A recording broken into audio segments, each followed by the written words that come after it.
yang sejak bayi bahkan kita alami sampai tua. Kita mengalami, kita merasakan, dan kita melakukannya. Apa itu? Ya, pada kesempatan kali ini kita akan berbincang-bincang tentang yang namanya masalah.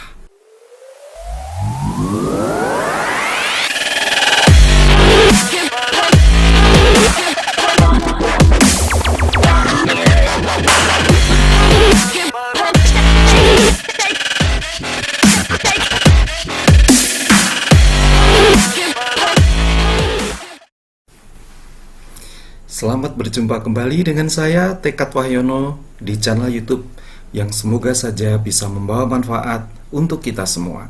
Salam sukses dan bahagia. Saya berharap, saya mendoakan semoga rekan-rekan semua selalu dalam kondisi yang terbaik.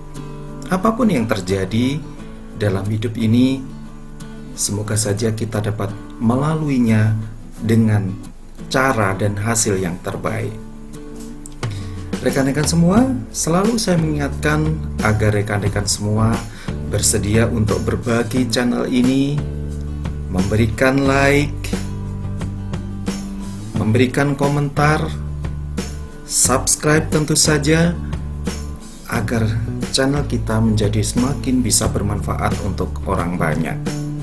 Baik rekan-rekan, pada pertemuan kali ini kita akan membahas, sharing, berdiskusi tentang segala hal yang sejak bayi bahkan kita alami sampai tua.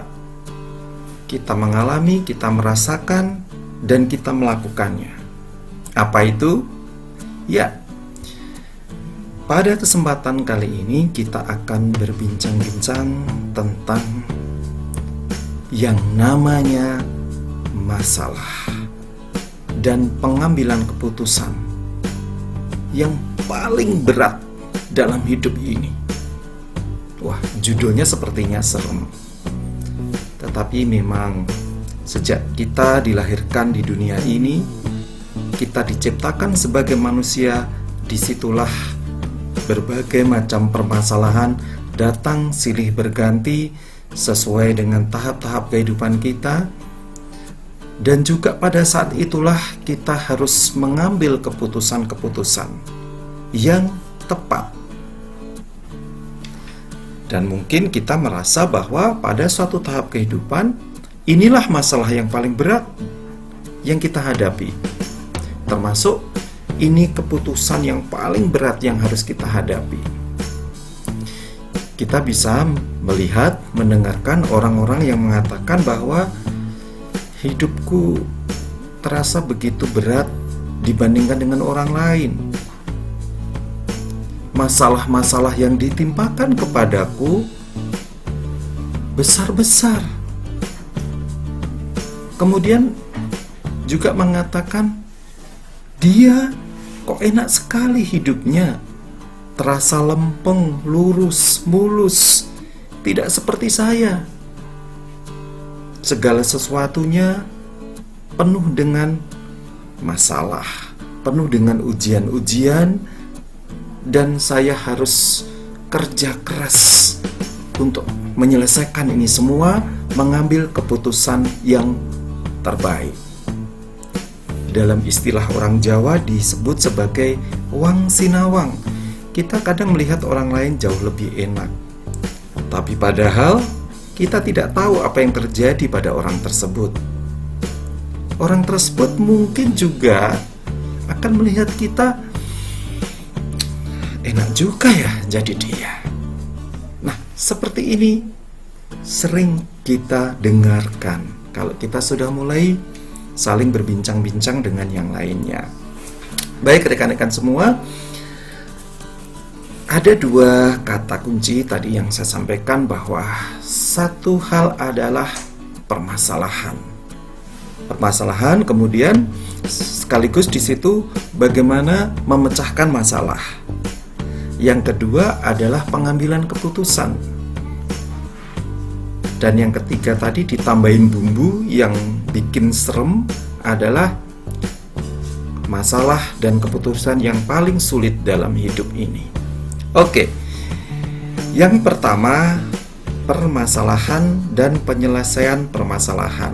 Oke, apa yang disebut dengan masalah?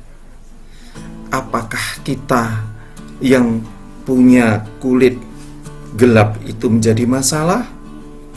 Ataukah kita yang berbeda dengan yang lain itu masalah? Ataukah kita yang ekonominya kurang bermasalah?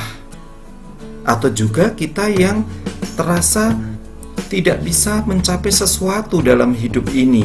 Apakah ini yang disebut dengan masalah? Apa bedanya dengan trouble?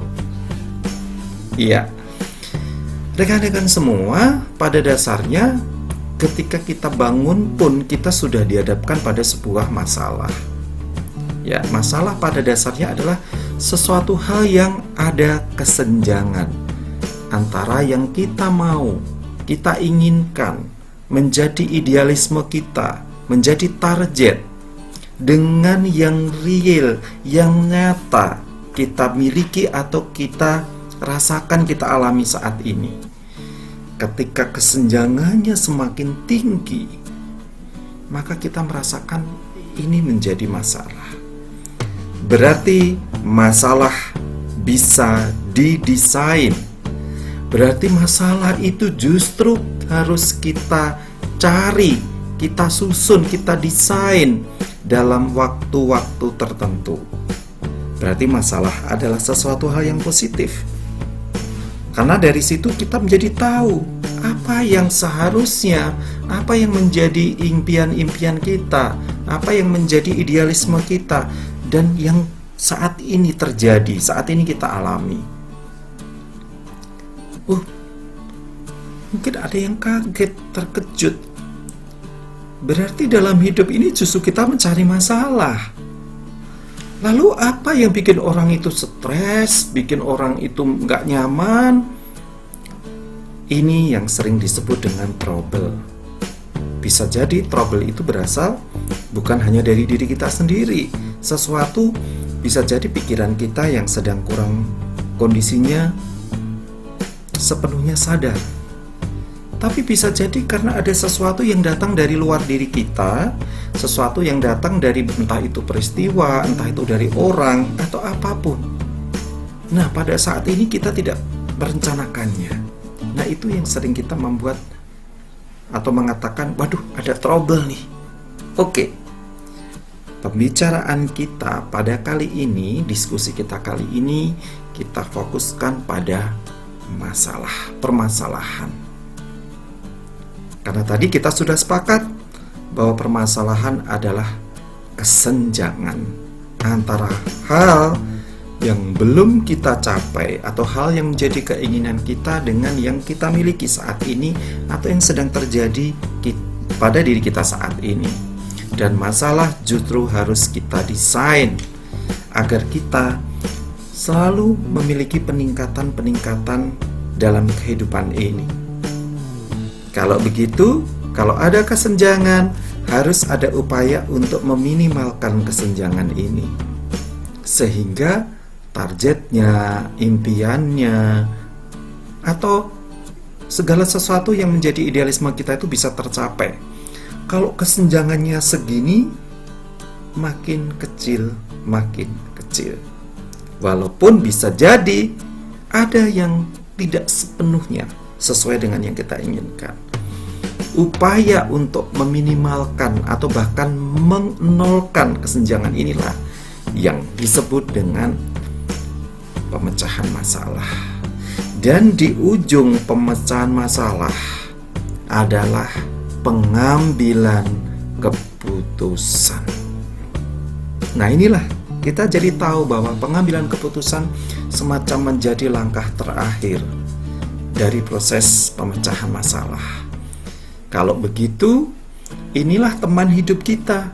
Inilah salah satu kunci kesuksesan hidup kita. Ini adalah soft kompetensi, soft skill, keterampilan hidup yang harus kita miliki. Dan oleh karena itu, karena disebut sebagai sebuah keterampilan, maka bisa dilatih. Nah, bagaimana prosesnya? Oke, sebelum lanjut, saya selalu mengingatkan bagi rekan-rekan semua untuk subscribe, like, kemudian ngasih komentar, pertanyaan, diskusi, atau usulan untuk tayangan berikutnya. Sekali lagi saya ucapkan banyak terima kasih. Baik rekan-rekan, pada dasarnya permasalahan dan pengambilan keputusan ini sudah terjadi sejak kita masih kecil. Misalnya, anak yang masih playgroup, TK, mempunyai keinginan-keinginan tertentu, cita-cita tertentu. Oke. Namun karena belum sepenuhnya menemukan titik kematangan kesadaran diri, kadangkala belum bisa menguasai dirinya. Bangun tidur dihadapkan pada masalah. Aku harus bangun dan ke sekolah, ataukah saya melanjutkan tidur? Idealismenya adalah pergi ke sekolah, ketemu dengan teman-teman, kemudian ketemu dengan bapak ibu guru, bisa menggambar lagi, bernyanyi, menulis.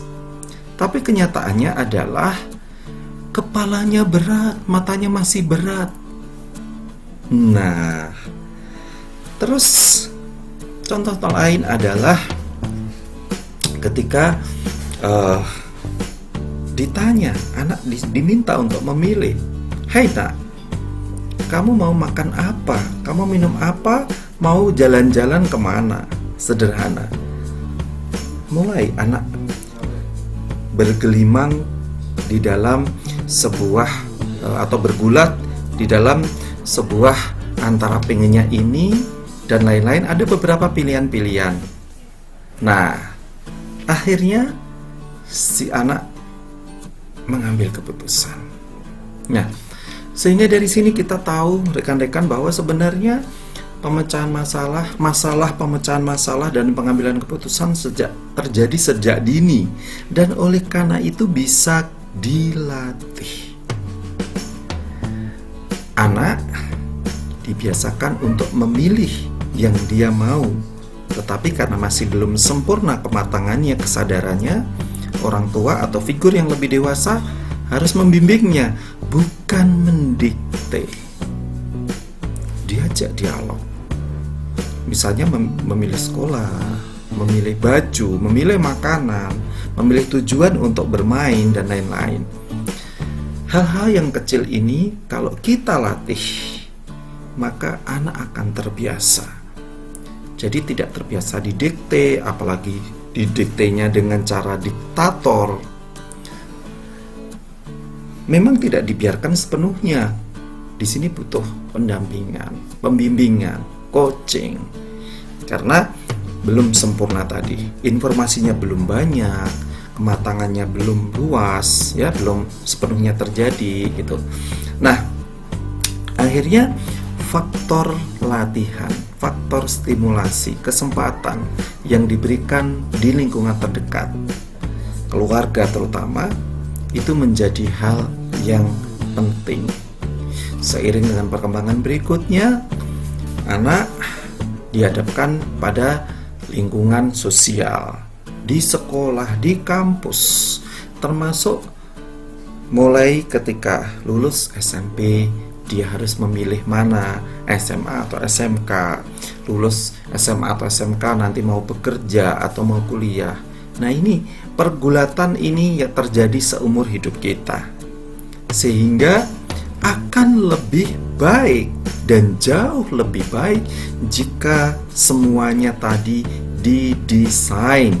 Didesain artinya adalah direncanakan. Nah, ini juga sebuah keterampilan hidup. Anak harus dilatih untuk merencanakan hidupnya, supaya dalam setiap tahap kehidupannya, anak mengenali dan memahami di situ ada masalah apa saja.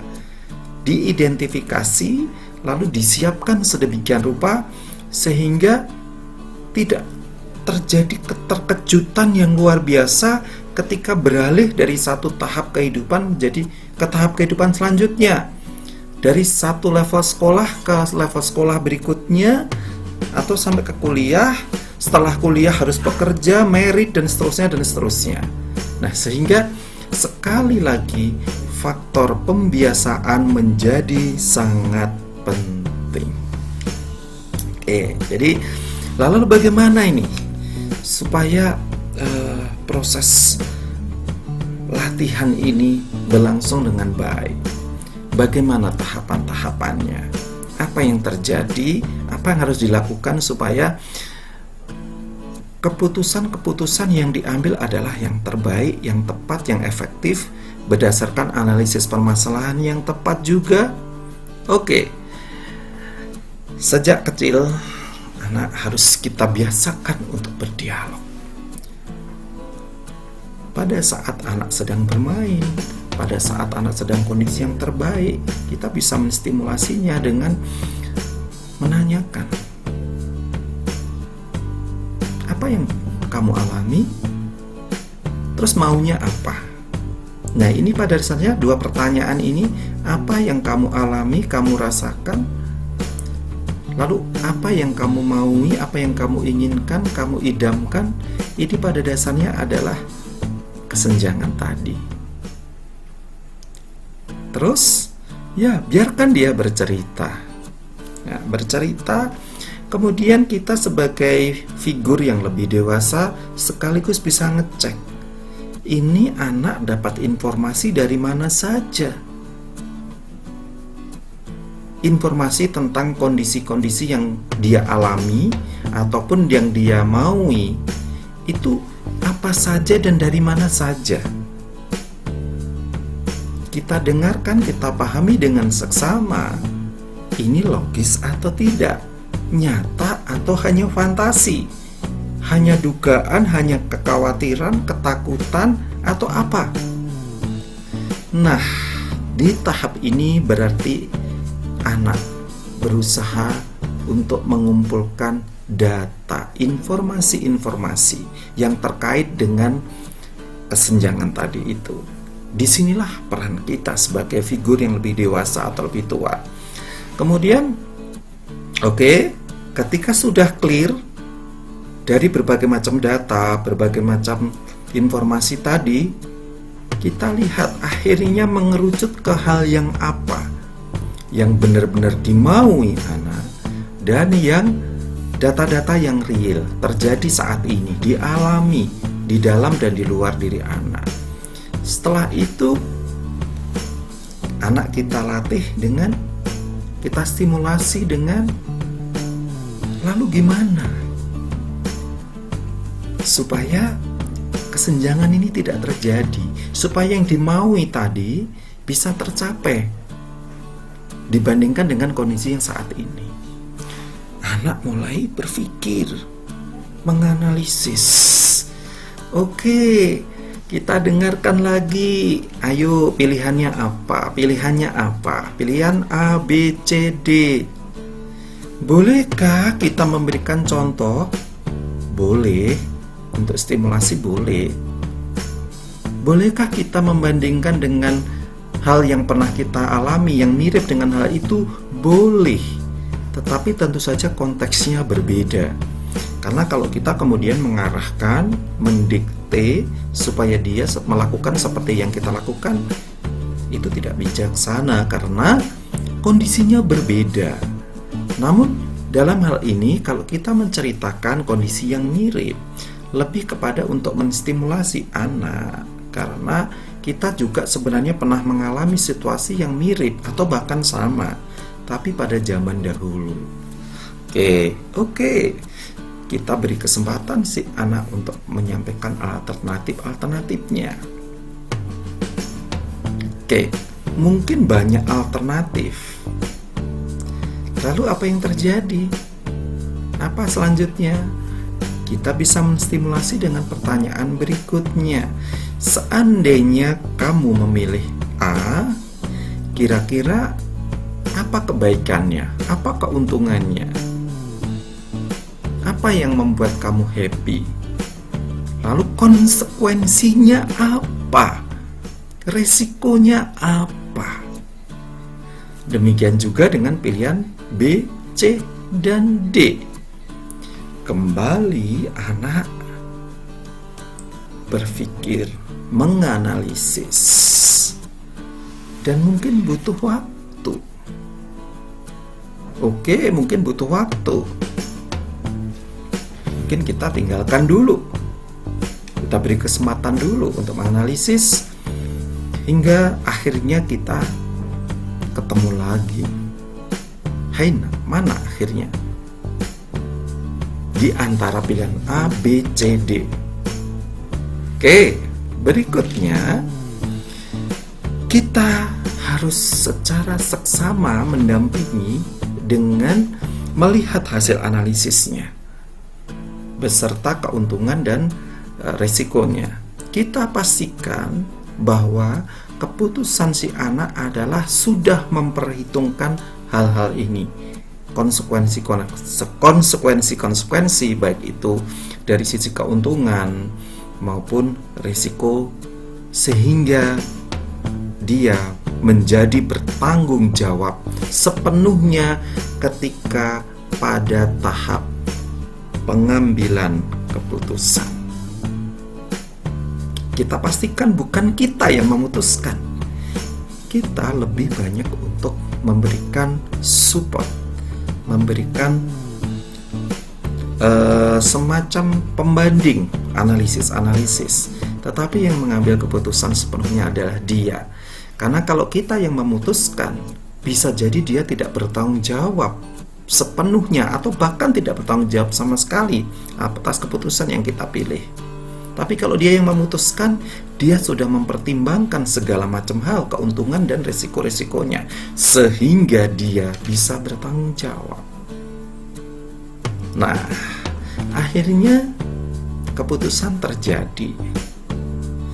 Berikutnya, kita harus pastikan bahwa keputusan yang diambil segera ditindaklanjuti dengan tindakan.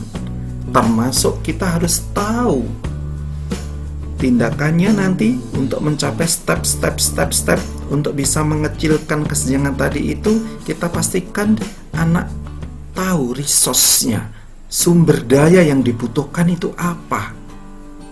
Bisa, atau gampangnya adalah bantuan yang dibutuhkan. Termasuk dia tahu sekali apa yang bisa dioptimalkan dari dalam dirinya secara internal. Kalau mengambil keputusan A, kita harus pastikan bahwa dia memiliki sebuah power, kekuatan, kelebihan dari dalam dirinya yang bisa dioptimalkan untuk mencapai yang tadi. Lalu berikutnya juga kita harus pastikan bahwa anak mempunyai bala bantuan, resource, bisa orang, bisa informasi, bisa alat, bisa uang. Nah, sehingga step-step langkah demi langkah untuk mengecilkan masalah tadi dipastikan ada pendukung, ada sumber daya dari dalam dirinya dan dari luar dirinya. Nah, rekan-rekan, proses seperti ini terus kita dampingi step demi step. Ketika telah melakukan sesuatu, kita kembali, kita istilah zaman sekarang, kita pantau, kita monitoring.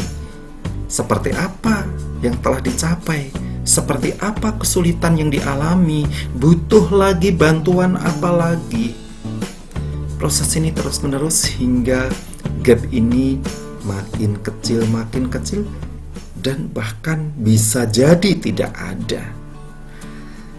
Nah, inilah keterampilan untuk mengenali masalah, memecahkan masalah, mengambil keputusan, dan termasuk tindakan-tindakan sebagai konsekuensi keputusan yang telah diambil. Keterampilan ini sangat dibutuhkan dan akan terus-menerus dibutuhkan dalam tahap-tahap perkembangan kita sebagai manusia, termasuk dalam berbagai macam setting kehidupan. Makin kita beranjak dewasa, kita semakin banyak ada tuntutan itu pada dasarnya adalah suatu hal yang harus di titik yang seharusnya, titik ideal yang dimaui, yang diinginkan, cita-cita, target, dan seterusnya.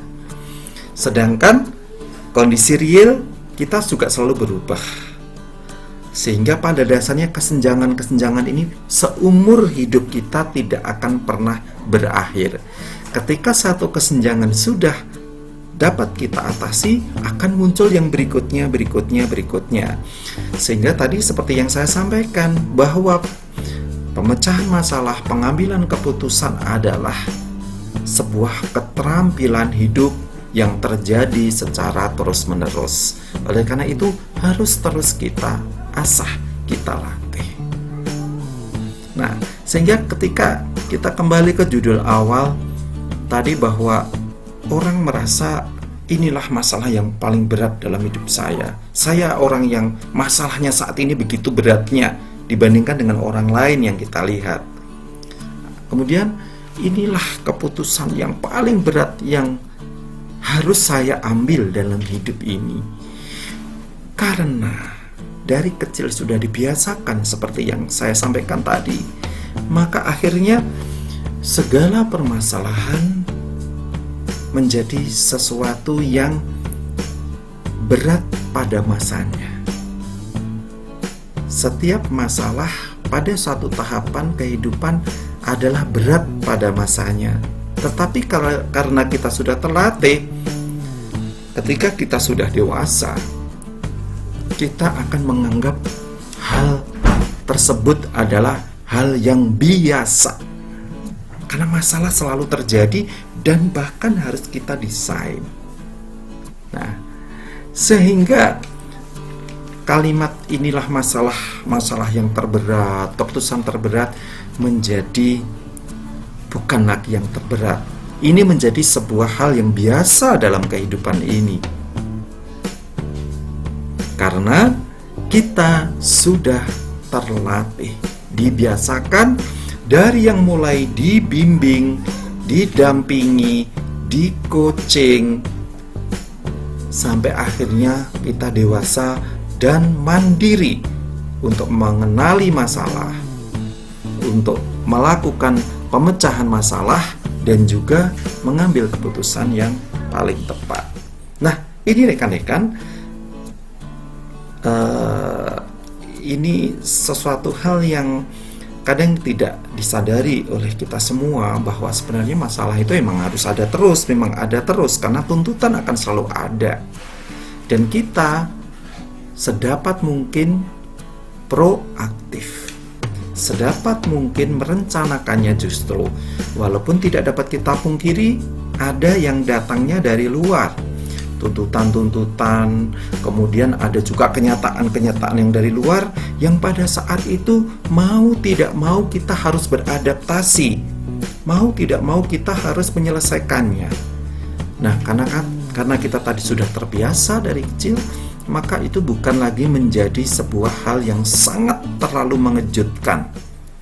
Reaksi kita, respon kita menjadi sangat berbeda, karena kita sudah terbiasa, dilatih dan terlatih untuk segera dengan cepat mengenali masalah, menyelesaikan masalah dengan langkah-langkah yang seperti tadi, sistematis, teratur, sampai akhirnya kita mengambil keputusan yang tepat dan memfollow up keputusan yang sudah kita ambil. Oke. Namun kadangkala kita mungkin akan merasakan sesuatu hal yang capek rasanya. Berarti penuh dengan analisis. Percayalah, yakinlah, jika kita sudah terbiasa seperti tadi, melakukan langkah-langkah seperti tadi, maka pada tahap-tahap kehidupan selanjutnya, pada masalah-masalah selanjutnya, pada setting kehidupan selanjutnya, kita seperti sudah secara intuitif, seperti nggak terlalu banyak mikir lagi, nggak terlalu banyak kerja keras tadi untuk langkah-langkahnya. Karena kita seperti sudah punya file-file yang siap kita pakai. Kita seperti sudah punya rumus-rumus, kunci-kunci yang kita simpan di dalam diri kita ini. Sehingga ketika kita dihadapkan pada situasi yang mungkin mirip, atau ada sesuatu yang ini bisa dipakai deh ini dengan metode yang saya pakai dulu, itu akan lebih cepat cara mengambilnya. Diambil dengan cepat, akhirnya keputusan yang diambil pun juga jauh lebih tepat. Nah, semakin kita dewasa, semakin kita menua, pendekatan yang kedua ini yang harusnya kita terapkan. Karena kalau terlalu pakai logika terus, analisis terus, tingkat stresnya akan sangat tinggi. Namun demikian, ketika kita akan menerapkan metode yang intuitif tadi, yang sepertinya langsung, ini sebenarnya adalah kumpulan dari berbagai macam pengalaman yang pernah kita alami, kita lakukan, termasuk kita dalam kondisi yang jernih, tidak emosional, kita dalam kondisi yang terbaik, sehingga kita semacam ada didorong oleh sebuah energi yang tidak dapat kita jelaskan secara nalar. Kenapa akhirnya saya harus mengambil keputusan ini? Kenapa saya akhirnya mengambil jalan ini? Oke rekan-rekan, ini dia yang dapat kita diskusikan pada kesempatan kali ini. Tentu saja tips pertama, kita harus benar-benar mengenali masalah adalah sebuah kesenjangan antara yang ideal dan real, yang kita inginkan dan kita alami saat ini. Sehingga ini kesenjangan ini selalu ada, justru kita harus mempunyai mindset yang biasa saja. Masalah terjadi di seumur hidup kita dan bahkan harus kita rencanakan, kita desain. Yang kedua, masalah ini, kesenjangan ini harus kita kecilkan dan kalau bisa nol, tidak ada kesenjangannya. Dan semuanya diawali kita harus mencari data-data, mencari informasi. Kita pastikan dapat informasi yang benar, bukan hoax, ya. Lalu setelah itu kita kembangkan alternatif-alternatif, pilihan-pilihan. Kita pastikan pilihan yang kita ambil sudah mempertimbangkan seperti apa plusnya, keuntungannya, termasuk risiko atau konsekuensi yang harus diambil, termasuk dari situ ini saya harus bertanggung jawab sepenuhnya akhirnya. Setelah itu, ketika sudah diambil keputusan yang paling terbaik, selanjutnya adalah kita harus memastikan sumber daya dari dalam diri kita sendiri, kelebihan-kelebihan kita sendiri, dan juga kalau ada yang kurang, kita harus segera mengidentifikasi yang kurang atau yang dibutuhkan, mengidentifikasi berbagai sumber daya, bantuan dalam hal apapun kepada para pihak. Dan berikutnya action. Kemudian pada suatu waktu dievaluasi, dipantau seperti apa pencapaiannya. Terus menerus seperti itu. Jika butuh bantuan lagi juga harus segera kita identifikasi. Nah, jika hal ini dilakukan secara terus menerus, maka kita menjadi terbiasa. Akhirnya ketika ngambil keputusan pun kita semakin cepat dan seperti tidak terlalu banyak mikir. Kita seperti berada di dunia yang intuitif sifatnya. Oke rekan-rekan, demikian bincang-bincang kita pada kesempatan kali ini. Semoga bermanfaat. Sekali lagi, saya mengharapkan supaya kita berbagi banyak kebaikan kepada rekan-rekan semua. Silakan subscribe, kasih like, memberikan komentar, diskusi, pertanyaan atau usul program berikutnya agar channel kita ini menjadi semakin bermanfaat. Terima kasih, salam sukses dan bahagia.